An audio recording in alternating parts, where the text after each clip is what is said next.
ప్రభువైన యేసుక్రీస్తు నామములో మరొకసారి చేరువచ్చిన మీ అందరికీ క్రీస్తు పేరిట వందనాలు. సో ఈరోజు మరి మనం ఆ యొక్క రక్షకుడు మనందరినీ రక్షించటానికి ఈ భూమి మీదకి వచ్చినటువంటి లోక రక్షకుని గురించి కొన్ని మాటలు మనం తెలుసుకుందామండి. మత్తయి సువార్త 1వ అధ్యాయము 21వ వచనం ఒకసారి చదవండి. ఆమె యొక్క కుమారుని కనెను, తన ప్రజలను వారి పాపముల నుండి ఆయనే రక్షించెను గనుక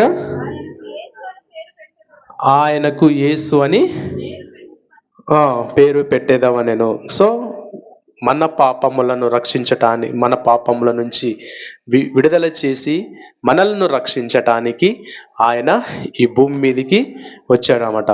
ప్రస్తుతం మనం చూస్తున్నటువంటి ఈ సమాజంలో ఒకసారి మనం గమనిస్తున్నట్లయితే ఈ యొక్క 2025వ సంవత్సరం ఇంకా కొన్ని రోజులుంటే మనం ముగించుకొని 2026వ సంవత్సరంలోకి వెళ్ళిపోతున్నాం అనమాట.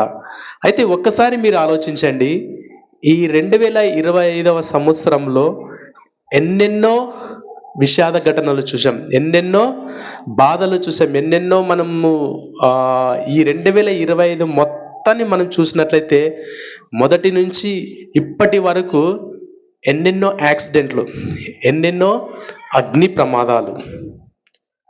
మొన్న కర్నూలులోనే చూస్తే అగ్ని ప్రమాదం, అక్కడ ఒక 19 మంది.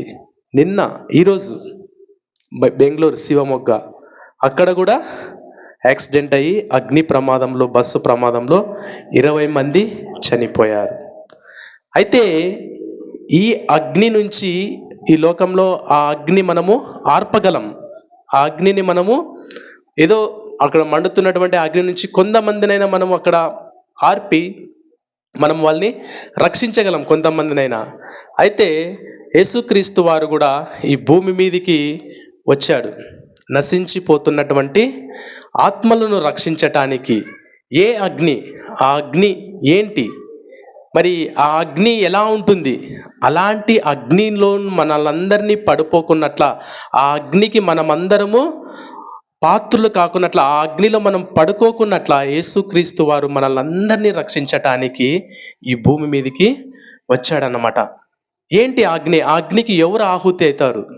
ఎవరైతే పాపానికి బానిస అంటారో, ఎవరైతే దేవునికి లోబడరో, ఎవరైతే దేవుని లెక్క చేయకోకున్నట్లా ఉండి బ్రతుకుతున్నారో, వాళ్ళ ఇష్టానుసారమైనటువంటి జీవితాన్ని జీవించేటువంటి వారు ఆ అగ్నికి ఆహుతి అవుతారు. ఆ అగ్ని ఎలా ఉంటుందో ఒకసారి చూడండి.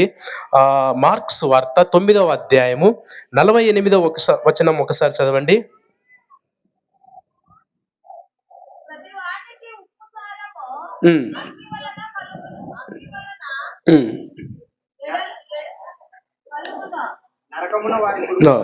నరకమున వారి పురుగు చావదు, అగ్ని ఆరదు. నరకంలో అన్నటువంటిది ఒక అగ్ని ఉంటుందంట. ఆ అగ్నిలో ఎలా ఉంటుందంట? పురుగు చావదు, అగ్ని ఆరదు. లోకంలో మనం చూస్తున్నట్లయితే ఈ సమయంలో మీరు జ్ఞాపకం చేసుకోవాల్సినటువంటి విషయం ఏంటంటే, ఒకవేళ మనం ఆ అగ్నికి ఆహుతి అయ్యేటువంటి ఉన్నామా, నరకంలో మనము పోయేటువంటి వారు ఉన్నామా, లేకపోతే యేసుక్రీస్తుకు మనం లోబడి జీవించేటువంటి వారు ఉన్నామా? ఒకసారి ఈ రాత్రికాల సమయంలో మీరు జ్ఞాపకం చేసుకోనండి. సో మనం ఇప్పుడు సపోజ్ ఎక్కడైనా ఒక అగ్ని ప్రమాదం జరిగింది. ఆ అగ్ని ప్రమాదంలో మనం ఏం చేస్తాం? అగ్ని ప్రమాదం జరిగితే ఏం చేస్తాం? చూస్తుంటామా? అగ్ని జరుగుతుందంటే ఆర్పాలని ట్రై చేస్తాం, ఫైర్ ఇంజిన్కి కాల్ చేస్తాం. ఫైర్ ఇంజిన్ వాళ్ళు ఎలా స్పందిస్తారు? ఒకవేళ అక్కడ ఎమర్జెన్సీ అక్కడ జరిగిందంటే వాళ్ళు హుటాహుటిన ఎక్కడ జరిగింది, అది మా పరిధిలోనికి రాదు అని వాళ్ళు ఏమైనా ఇర్రెస్పాన్సిబుల్గా ప్రయత్నిస్తారా? రెస్పాండ్ అవుతారా? కాదు కదా. ఏదైనా ఒక ప్రమాదం జరిగిందంటే వారు హుటాహుటిన బయలుదేరుతారనమాట. ఎక్కడ వాళ్ళు ముందుకు వచ్చి ప్రాణ నష్టము, ఆస్తి నష్టము ఇదంతా అంచనా వేసి అక్కడ వారిని రక్షించటానికి ప్రయత్నిస్తారన్నమాట. అందుకోసమే మనం కూడా ఈ యొక్క రాత్రికాల సమయంలో మరి ఒక్కసారి ఆలోచిద్దాం. ఎంతో మందిని మనం పోగొట్టుకున్నాం మన కళ్ళ ముంద. ఎంతో మందిని మనము మరణానికి చిన్న లేదు, పెద్ద లేదు, ఆ, ముసలి లేదు, ఏమీ లేదు. ఎంతో మందిని పోగొట్టుకున్నాం. వారిని మనం రక్షించేటువంటి బాధ్యత మనందరికీ కూడా ఉన్నది. ఈ రాత్రికాల సమయంలో దేవుణ్ణి మనం తెలుసుకున్నటువంటి వారు. అందుకే ఆయన ఈ భూమి మీదకి మనల్ని ఆ అగ్ని నుంచి రక్షించటానికి, ఆ నరకం నుంచి మనల్ని రక్షించటానికి ఆయన ఈ భూమి మీదకి వచ్చాడనమాట. సో మరి ఈ భూమి మీదకి ఆయన వచ్చినప్పుడు మరి ఆయన చెప్పాడు మనకి ఇలా చేయండి. మరి కొందరినైనా మనం రక్షించేటువంటి వారిగా ఉన్నామా లేదా? ఒకసారి మన హృదయాల్ని మనం పరిశీలించుకుందాం. యూదా పత్రిక, యూదా రాసినటువంటి పత్రిక 1వ అధ్యాయము 22వ వచనం ఒకసారి చదవండి. 22, 23. సందేహపడు వారి మీద కనికరం చూపుడి, అగ్నిలో నుండి లాగినట్టు కొందరిని రక్షించుడి.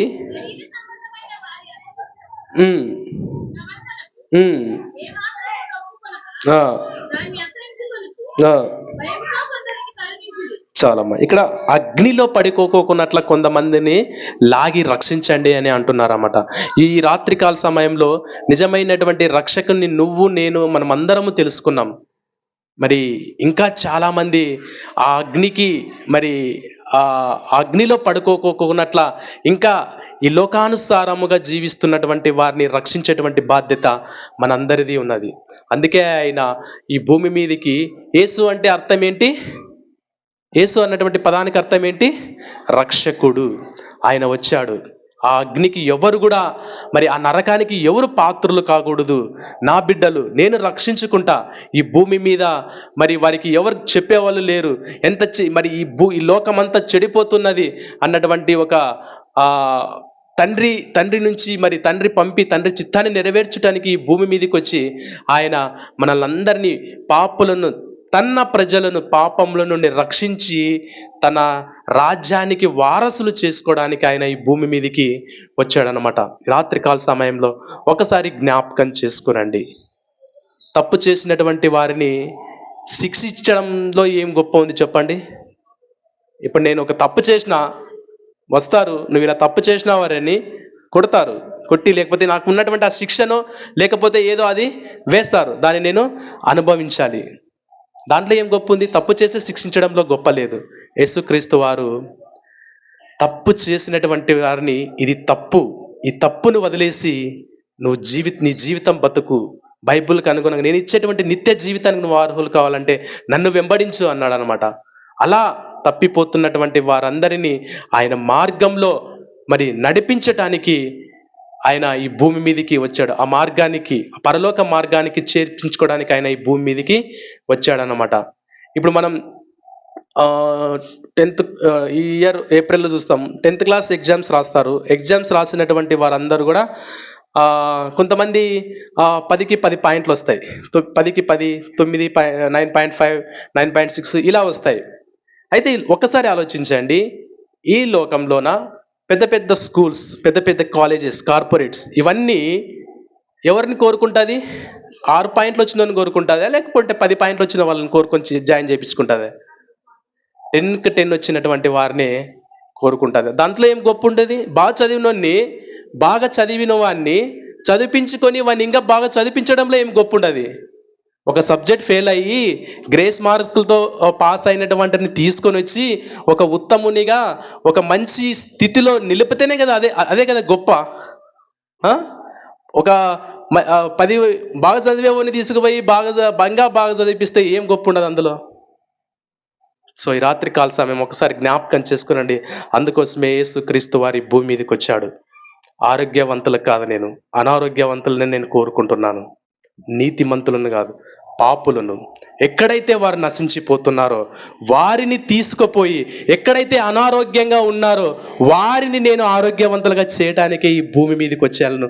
వాళ్ళని రక్షించడానికి నేను వచ్చాను ఈ భూమి మీదకి అని ఈ భూమి మీదకి వచ్చి ఆయన ఎంతో మందిని రక్షించాడు. ఇలా రక్షించేటువంటి సమయంలో మనము కూడా ఎవరైనా ఇంకా చెడిపోతున్నారు, వారు ఆ నరకానికి ఆహుతి అవుతున్నారని తెలుసుకోవాలి. తెలుసుకొని ప్రపంచము చాలా ప్రమాదకరమైనటువంటి స్థితిలో ఉన్నది. ఈ ప్రమాదం నుంచి మనం కాపాడాలి. ఏంటి ఆ ప్రమాదం అంటే అదే నరకం. ఆ నరకానికి ఎవరు కూడా పోకూడదు. ఆ నరకానికి పోకోకున్నట్ల ఈ నువ్వు నేనే కాపాడాల్సినటువంటి బాధ్యత యేసుక్రీస్తు వారు ఈ భూమి మీదకి వచ్చాడు. అగ్నిమాపక దళం, ఒకసారి ఫైర్ ఇంజన్ గురించి మీరు ఆలోచించండి. వారు ఎంత హుటినా అసలుకి ఇక్కడ అగ్ని ప్రమాదం జరిగిందంటేనే చాలు, అసలుకి వాళ్ళు వస్తారు. వచ్చి అక్కడ అగ్ని ప్రమాదాన్ని అంచనా వేసి ఇక్కడ ఏ ప్రమాదం ఉంది, ఆస్తి నష్టం ఉందా, లేకుంటే ఇంకా ప్రాణ నష్టం ఉందా, లేకుంటే ఇంకా ఏదేది ఉంది, ఇక్కడ ఏమైనా ఇంకా సరౌండింగ్ ఏమైనా ఇంకా ఈ అగ్ని ఇంకా వ్యాపించేటువంటి విధంగా ఉందని అక్కడ ఉన్నటువంటి ఆ అగ్ని మొత్తం అంచనా వేసి ఆ ఫైర్ ఇంజన్ వాళ్ళు ఆ అగ్ని ఆర్పి కొంతమందిని రక్షిస్తారనమాట. వాళ్ళు కాలుపోన్లే, వాళ్ళు కూడా ఆ కాపాడేటువంటి సమయంలో డైరెక్ట్గా వెళ్ళి కాపాడతారు అందరినీ. వాళ్ళకు కూడా ఇటు వరకు షూ వేసుకొని, ఇటు వరకు వాళ్ళకు కూడా ఒక డ్రెస్ కోడ్ అనేది ఉంటుంది అన్నమాట. వెళ్ళి అక్కడ వారికి కూడా ఆ అగ్ని తగలకుండా అక్కడ ఉన్నటువంటి వారందరినీ ఆ ప్రమాదం నుంచి కాపాడగలిగి అక్కడ ప్రాణాలని కాపాడతారన్నమాట. ఒకవేళ ఈ రాత్రికాల సమయంలో ప్రమాదం మనకి ఎప్పుడన్నా రాని, కాకపోతే ప్రమాదం వస్తే నేను స్వర్గానికి వెళ్తాననేటువంటి ఒక ధీమా నేను ఇయ్యగలను. ఎందుకంటే నేను రక్షించబడ్డాను దేవునిలో. మరి ఆ ధీమం మనకుందా లేదా ఒకసారి జ్ఞాపకం చేసుకోనండి. ఆ యొక్క రెండవ మరణం నుంచి, ఆ అగ్ని యొక్క ఆ యొక్క మరణం నుంచి, ఆ ప్రమాదం నుంచి మనం తప్పించబడి మరి ఆ యొక్క స్వర్గానికి, దేవుడిచ్చేటువంటి నిత్య రాజ్యానికి మనము అర్హులు కావాలి. అప్పుడప్పుడు మనం ఎవరినైనా కాపాడే సమయంలో మనం అప్పుడప్పుడు ఎవరితోనైనా వాళ్ళని దేవునిలో నడిపించాలి, మరి ఈ విధంగా వాళ్ళని దేవునికి తీసుకురావాలి అన్నటువంటి సమయంలో కూడా మనం కూడా కాపాడేటువంటి వారు కూడా, చెప్పేటువంటి వారు కూడా లోకానుసారంగా పడిపోతుంటారు అనమాట. అలా పడిపోవద్దు. యేసుక్రీస్తు వారు ఈ భూమి మీద పాపులతో కూడా నడిచాడు, వాళ్ళతో కూడా సహవాసం చేసి వాళ్ళని రక్షించుకోగలిగాడు. రాత్రికాల సమయంలో మనం కూడా ఇంకా మనకు కూడా పెద్ద బాధ్యత అప్పచెప్పాడు అన్నమాట. రక్షించాలి, రక్షింపబడాలి దేవుని చేత. మరి ఎవ్వరు కూడా దేవుని రాజ్యాన్ని మరి విడుచుకోకున్నట్ల దేవుని రాజ్యానికి అందరూ అర్హులయ్యేటువంటి విధంగా మనం కూడా దేవుని రాజ్యానికి వారసులు అవ్వాలి. అలాంటి బాధ్యత మన అందరి మీద పెట్టాడు. కాబట్టి ఆ యొక్క అగ్ని ప్రమాదం నుంచి మనల్ని అందరినీ, ఎవరైతే ఇంకా అగ్ని ప్రమాదం యేసుని తెలుసుకోలేక ఉన్నారో వారందరినీ మనం దేవుని గురించి ఆ అగ్నికి, ఆ నరకానికి వెళ్ళుకోకున్నట్ల వాళ్ళని రక్షించేటువంటి వారిగా మనం ఉండాలి. అప్పుడప్పుడు మనం చూడండి, గలతీ పత్రిక 1:6, 1వ అధ్యాయం 6వ వచనం. మిమ్ములను పిలిచిన వారిని విడిచి భిన్నమైన సువార్త తట్టుకు నేను ఇంత త్వరగా తిరిగిపోవుట చూడగా నాకు ఆశ్చర్యం అవుతున్నది. అది మరి ఒక సువార్త కాదు గాని 1:6, గలతీ 1:6. మన తండ్రి అయిన దేవుని చిత్త ప్రకారము క్రీస్తు మనలను ప్రస్తుత దుష్టకాలంలో నుండి విమోచింపవలెనని, మన ప్రస్తుతపు ఉన్నటువంటి ఆ కాలం నుంచి వాటిని మనల్ని విడిపించి సాత్వికమైనటువంటి మనసుతో వాళ్ళని, ఇది తప్పు చేసేటువంటి వారిని మంచి మనసుతో వారికి చెప్పి వారిని మనము దేవుని మార్గమందు నడిపించేటువంటి వారిగా మనము ఉండాలన్నమాట. అప్పుడు మనం కూడా చాలామంది మొదట్లో చెప్పాలి, చేయాలి, తీసుకురావాలి దేవుని యొద్దకని ఆతృత ఉంటుంది. కానీ ఆ సమయంలో కొంతమంది పడిపోతుంటారు.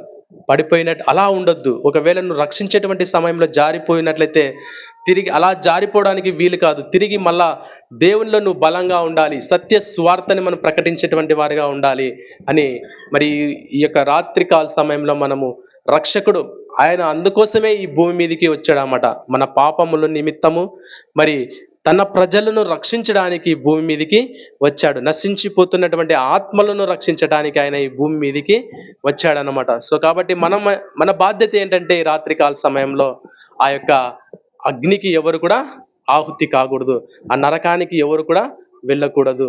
అందరూ కూడా మరి ఆ పరలోకానికి మంచి మార్గం, దేవుడు మరి ఆయన ఈ భూమి మీదకి వచ్చిన తర్వాత ఆయన తనతో పాటు శిష్యువుల్ని తయారు చేసుకున్నాడు. శిష్యువుల్ని తయారు చేసుకొని వారికి కూడా మీరు కూడా వెళ్ళండి, ఎక్కడైతే ప్రమాదం ఉన్నదో, ఎక్కడైతే పాపం విస్తరించి ఉన్నదో అక్కడికి వెళ్ళి వారిని ఆ పాపంలో నుంచి విడిపించి రక్షించి మరి ఆయన రాజ్యానికి వారసులు చేయండి అని దేవుడు కూడా ఈ భూమి మీదకి అదే పనికి వచ్చాడు. శిష్యులను తయారు చేశాడు, వెళ్ళండి రక్షించండి.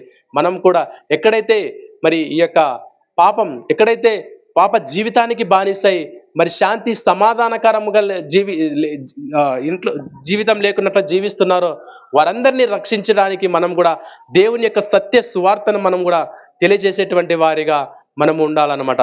సమాధానాన్ని దయచేయడానికి ఆయన ఈ భూమి మీదకి వచ్చాడు. అంతేగాని ఇప్పుడు మనం కూడా చూస్తాం, ఇంటిపైన ఏముంటుంది? స్టారు. ఇంటిపైన స్టారు, ఇంటిపైన స్టార్ పెట్టుకొని ఇంట్లో బారు. ఎంతమంది లేరు, ఎన్ని కుటుంబాలు లేవు ఈ విధంగా. పైన స్టార్ కడతాము, ఇంట్లో మందు తాగుతాం. ఎన్ని కుటుంబాలు లేవు? ఇంటిపైన స్టారు, ఇంట్లో బారు, ఆ తర్వాత కుటుంబాల మధ్య వారు, చివరికి యేసుక్రీస్తు పరారు. ఇంకా ఈ విధంగా ఉంటే మనకి ఇంకా శాంతి ఏముంటుంది? సమాధానం ఏముంటుంది? ఒక్కసారి ఆలోచించండి. ఆయన ఎందుకు ఈ భూమి మీదకి వచ్చాడు? మనల్ని రక్షించుకోవడానికి, పాపమైనటువంటి జీవితం నుంచి విడిపించడానికి, సమాధానకరమైన జీవితాన్ని మనకి ఇవ్వడానికి ఆయన ఈ భూమి మీదకి వచ్చాడు. కాబట్టి ఆ అగ్నికి ఎవరు కూడా, ఆ నరకానికి ఎవరు కూడా పాత్రలు కాకూడదు. మనమందరం యేసుక్రీస్తు వారు ఇచ్చేటువంటి నిత్య జీవానికే మనము వారసులు అవ్వాలి. సో కాబట్టి కొన్ని మాటలు మన హృదయాల్లో భద్రపరచుకొని, తెలియనటువంటి వారు ఎంతో మంది ఎన్నో జీవితాలు నాశనం చేసుకుంటున్నారు. ఆ జీవితాల నుంచి వారిని మనం రక్షించాలి. యేసుక్రీస్తు వారు అదే ఈ భూమి మీదకి వచ్చి అందరినీ రక్షించడానికి ఆయన వచ్చాడు. ఆ నరకానికి ఎవరు కూడా పోకూడదు. నా బిడ్డలు, నేను సృష్టించుకున్నటువంటి వాడిని, నా బిడ్డలు నా రాజ్యానికి వారసులు అవ్వాలి, కానీ నరకానికి మనము వెళ్ళకూడదు. ఇలాంటి సమయంలో అప్పుడప్పుడు మనం కాపాడేటువంటి సమయంలో మనం కూడా మన జీవితాన్ని కూడా మనము చూసుకోవాలి. మనం కూడా అప్పుడప్పుడు పడిపోతుంటాం అనేటువంటిది. అప్పుడు కూడా మన జీవితాన్ని, మన ఆత్మీయ జీవితాన్ని కాపాడుకుంటూ మనము ఇతరులను రక్షించాలన్నమాట. సో కాబట్టి కొన్ని మాటలు మన హృదయాల్లో భద్రపరచుకొని వారిని కాపాడేటువంటి విధంగా, నశించిన ఆత్మను రక్షించేటువంటి విధంగా మనము ఉందాం. Thank you.